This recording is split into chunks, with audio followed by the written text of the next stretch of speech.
Social media దాడి మన రాష్ట్రంలో లేదా మన తెలుగు సమూహాల్లో ఎప్పటి నుంచి చూస్తున్నామంటే బీజేపీ అధికారంలోకి వచ్చాక మొదలైంది. మా వ్యక్తిగత అనుభవంగా చూసుకుంటే రాజశేఖర రెడ్డి గారు చనిపోయినప్పుడు ఎందుకు జనం చనిపోతారు అంటే ఆయన ఇచ్చే బంధు ఆరోగ్యశ్రీ అట్లాగే ఫీజు రీఎంబర్స్మెంట్ ఇంకెవరు ఇవ్వరానా, ఎందుకు భయపడతారు అని అట్లా మాట్లాడారు. ఎవరు చనిపోవద్దంటే అప్పుడు ఫోన్ల మీద తిట్టి వదిలిపెట్టారు. ఈ పోస్టులు ఈ కేసులు లేవు. ఇక నెక్స్ట్ మేము సినిమా ఇండస్ట్రీ ఇష్యూ టేకప్ చేసాం. జూనియర్ ఆర్టిస్టుల్ని చాలామంది యాక్టర్లని తీసుకొచ్చి ఇక్కడ మాట్లాడాం. శ్రీరెడ్డి దాన్ని ఇష్యూని బ్రేక్ చేసినా దాన్ని నిజంగా కేసులు వేసి చివరి వరకు ఒక హై లెవెల్ కమిటీ వేసే వరకు తీసుకెళ్ళింది మేమే. అప్పుడు ఇక్కడ జరిగిన ప్రెస్ మీట్ తర్వాత మేము చిరంజీవిని ప్రశ్నించాము, అందరినీ ప్రశ్నించాం. ఒక వెంకటేష్ మీద మాకు చెప్పలేదు. జూనియర్ ఆర్టిస్టులు వాళ్ళ కథలన్నీ చెప్పారు. ఎవరెవరు ఏ కథలు చెప్పారు వీళ్ళేనా మొక్కలు, అసలు మన తెలంగాణకి ఏం కర్మ, ఈ 2.5 కులాలు వీళ్ళేనా, ముక్కులు వీళ్ళ వారసులు, తాతలు ముత్తాతలు వీళ్ళేనా, ఇంకెవరు లేరా అని చెప్పి అందరినీ తిట్టినాం. ఇక చూసుకోండి, మేము మహా టీవీ పోతే ఆడుకొచ్చేసిండ్రు. ఈ పవన్ కళ్యాణ్ సినిమాలో నటించేటువంటి మన తెలంగాణ పిల్లగాళ్ళందరినీ తీసుకుని వచ్చారు, మమ్మల్ని కొట్టడానికి వచ్చారు. అట్లా మాకు వ్యక్తిగత జీవితంలో ట్రోలింగ్ కానీ దాడి కానీ కేసులు కానీ పవన్ కళ్యాణ్ తోటే మొదలైనవి. ఇక అప్పటి నుంచి ఇక బీజేపీ ఇక చెప్పొద్దు, వాళ్ళ గురించి ఎంత తక్కువ మాట్లాడితే అంత మంచిది. సరే, ఈసారి టర్న్ నేనైపోయినా, చందు తులసి అయిపోయింది, సూర్యపల్లి సుజాత అయింది, దేవ్ అయింది. ఇక ఇప్పుడు ఈసారి టర్న్ మా సార్కి వచ్చింది, ప్రొఫెసర్ నాగేశ్వర్ గారికి. ఖచ్చితంగా నాగేశ్వర్ గారి మీద పెట్టిన కేసులు వెనక్కి తీసుకోవాలని, ఈ దాడిని ఆపాలని, అట్లాగే మతుల్సమ్మ చెప్పినట్టు official social media official Twitter హ్యాండిల్లో పెట్టిన పోస్టులు వెంటనే తొలగించాలని మేము కూడా డిమాండ్ చేస్తున్నాం ప్రగతిశీల మహిళా సంఘంగా. నేను ఒక 3 విషయాలు చెప్పాలనుకుంటున్నా. తెలంగాణ ఉద్యమ కాలంలో మస్తు తిట్టిన ఒక్కొక్క నాయకుల్ని ఎట్లా తిట్టిందంటే మేము ఆపలేక చచ్చినాం, అట్లా అంత పర్సనల్గా తిట్టొద్దని బ్యానర్లు పెట్టుడు తిట్టుడు. అస్సలు ఎవడన్నా నోరిప్పిండా, ఎవడన్నా కేసు పెట్టిండా? పెట్టలేదు. తెలంగాణ ఉద్యమ కాలంలో తిట్టిన తిట్లు ఆంధ్ర నాయకులు చంద్రబాబుని కావచ్చు, పవన్ కళ్యాణ్ని కావచ్చు, చిరంజీవిని కావచ్చు, ఎవరూ తిట్టలేదు. కానీ అంత తిడితే కూడా ఎవరు స్పందించలేదు. తెలంగాణ వచ్చింది, ఒక 2 సంవత్సరాలు రేవంత్ రెడ్డి టీడీపీ అధ్యక్షుడిగా ఉన్నాడు. 3వ సంవత్సరం తెలంగాణ నుంచి బిస్తర్ సర్దుకొని టీడీపీ వెళ్ళిపోయింది.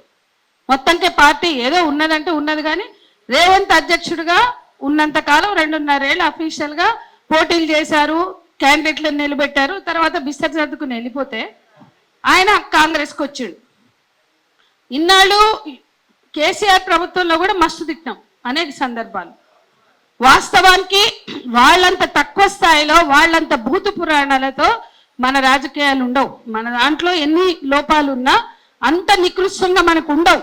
అటువంటిది మనము ఎప్పుడైనా విమర్శించినా చంద్రబాబు మీద విమర్శలు ఎప్పుడు జరుగుతాయి, కానీ ఇంత ధైర్యం చేయాల.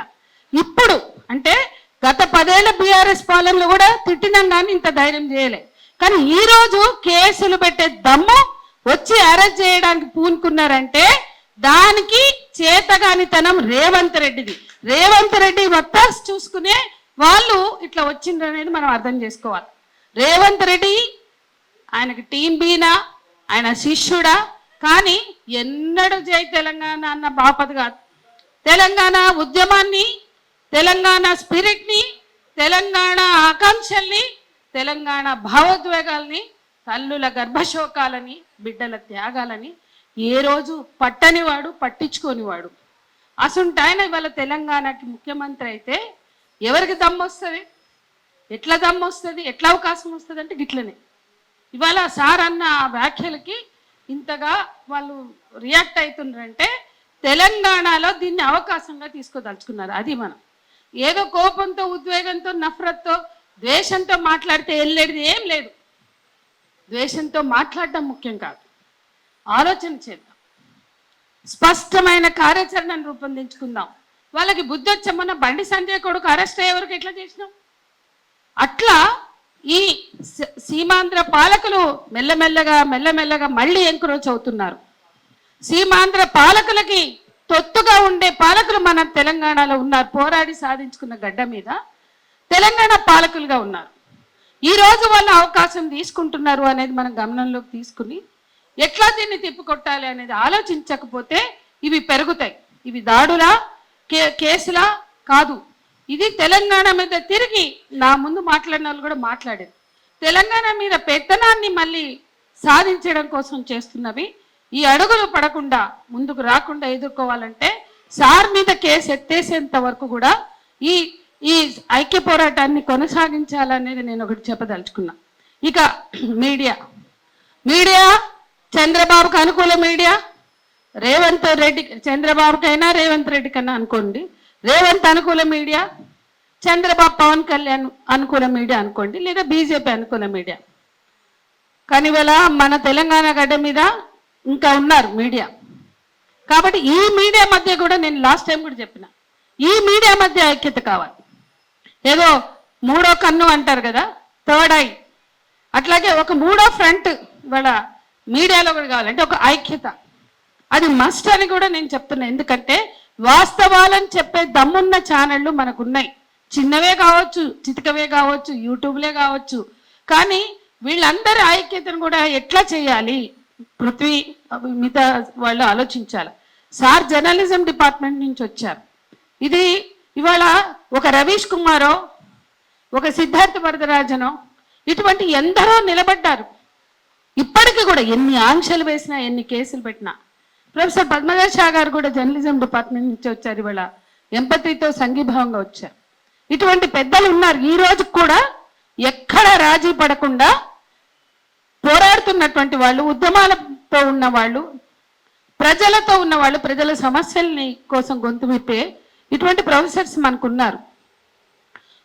మనం కొంచెం వినూత్నంగా ఆలోచించి ఈ మీడియాలో ఉన్న ఈ ప్రొఫెసర్స్ని, ఇంకా మీడియాలో ఎడిటర్లుగా, సబ్ ఎడిటర్లుగా ఎవరైనా మనకు అనుకూలంగా ఉంటే వాళ్ళని, ప్లస్ జర్నలిస్టులని, నిజంగా ప్రజల కోసం గొంతిప్పే ఛానళ్ళని కలిపి ఒక ఐక్యత ఫ్రంట్ని ఏర్పాటు చేస్తే మరింత బలంగా ఉంటుంది అనేది నేను ఒక సూచన చేస్తున్నాను. ఇక మొత్తంగా చూస్తే ఈరోజు రాజకీయాలు గొంతు విప్పితే జర్నలిస్టులా, యాక్టివిస్టులా, లేకపోతే మరెవరా చూడట్లేదు. ఇప్పుడు మా మీద ఎప్పుడో పెట్టేసిండ్రు, కేసీఆర్ టైంలోనే ఊపా పెట్టిండ్రు. ఇప్పుడు ఎప్పుడు చూసినా నోటీసులు వస్తూనే ఉన్నాయి. మా పాస్పోర్ట్లు ఇస్తలేరు. ఒక 2017 నుంచి మేమంతా నిర్బంధంలో ఉన్నాం. ఇప్పటికే కొనసాగుతుంది, అనేక రకాలుగా కొనసాగుతుంది. ఆర్థిక దిగ్బంధనాలు పెడుతున్నారు. మేము బయటకు ఎందుకు మాట్లాడట్లేదంటే పోరాడే వాళ్ళ ధైర్యం చెక్కు చెదరొద్దని, పోరాడే వాళ్ళని నీరు గార్చొద్దు, వాళ్ళ కాన్ఫిడెన్స్ దెబ్బతినొద్దని మేము మాట్లాడట్లేదు. ఎట్లా ఆర్థిక దిగ్బంధనం ఉందో నా దగ్గర ఆధారాలు ఉన్నాయి. అంటే మా జీవితాలను అన్ని వైపుల నుంచి కమ్ముకుని వస్తున్నారు. అయినా కూడా రాజీ పడదలుచుకోలేదు. రాజీ పడకుండా ఇక్కడ ఎంతో మందిని పనిచేస్తున్నాం ఈ తెలంగాణ గడ్డ మీద. ఆంధ్రప్రదేశ్లో అట్లా అంత ఉన్నారు కానీ అంత ఉండకపోవచ్చు. కాబట్టి ఈ ఉద్యమంలో తెలంగాణ ఆకాంక్షల్ని ముందుకు తీసుకెళ్ళడానికి, పోరాడి సాధించిన తెలంగాణలో మనకి జరిగిన మోసాలు, అన్యాయాలకు వ్యతిరేకంగా ఒక ఫ్రంట్ అవసరం. ఒకప్పుడు కోదండరామ్ సార్ లాంటి వాళ్ళు జేఏసీలు పెట్టి చేశారు. ఈ రోజు ఆ ఫ్రంట్ చాలా మంది మేధావులు ఉన్నారు. అయితే కాంగ్రెస్ తోనో లేకుంటే బీఆర్ఎస్ తోనో ఉండకుండా ఉండే మేధావులు కూడా ఉన్నారు. ఇటువంటి వాళ్ళందరూ కూడా ఒక ఐక్యత ఫ్రంట్, ఉద్యమ ఫ్రంట్ పెట్టాల్సిన సందర్భం. రాబోయే కాలంలో మనము తెలంగాణ ప్రజల పక్షం వహించాలంటే, తెలంగాణ ప్రజల హక్కుల కోసం పోరాడాలంటే ఒక సంఘటితంగా ఉండవలసిన అవసరం ఉంది. ఇది కూడా నేను స్పష్టంగా చెప్పదలుచుకున్నా. ఎందుకంటే రాను ఎప్పుడైతే రేవంత్ రెడ్డి వచ్చిండో అంతకు ముందున్న వాయిస్ కూడా, బీఆర్ఎస్ ఉన్నప్పుడు ఎంతో కొంత వాయిస్లు ఉన్నాయి, ఉద్యమాలు ఉన్నాయి. ఈయన వచ్చినాక ఆయనతో కూడా చేస్తలేదు. ఖచ్చితంగా అంటే పోరాటాలు అప్పుడున్నాయి, ఇప్పుడున్నాయి, ఎప్పుడు ఉంటాయి. కానీ ఈరోజు మీడియా వైఖరి కావచ్చు, రాజకీయ పార్టీల వైఖరి కావచ్చు, ఉద్యమాల మీద అణచివేత కావచ్చు, ఈ వాయిస్ కూడా పోకుండా అడ్డుకుంటున్నారు. ఇటువంటి స్థితిలో మనం మీడియాతో లాబింగ్ చేద్దాం, మనం అందరం కలిసి ఒక ఐక్య ఉద్యమాన్ని నిర్మిద్దాం. అప్పుడే తెలంగాణ ప్రజల గొంతుని నొక్కే ధైర్యం చేయకుండా ఉంటారు ఈ పాలక వర్గాలు. ఆంధ్రలో ఉన్న పాలక వర్గాలైనా, తెలంగాణలో ఉన్న పాలక వర్గాలైనా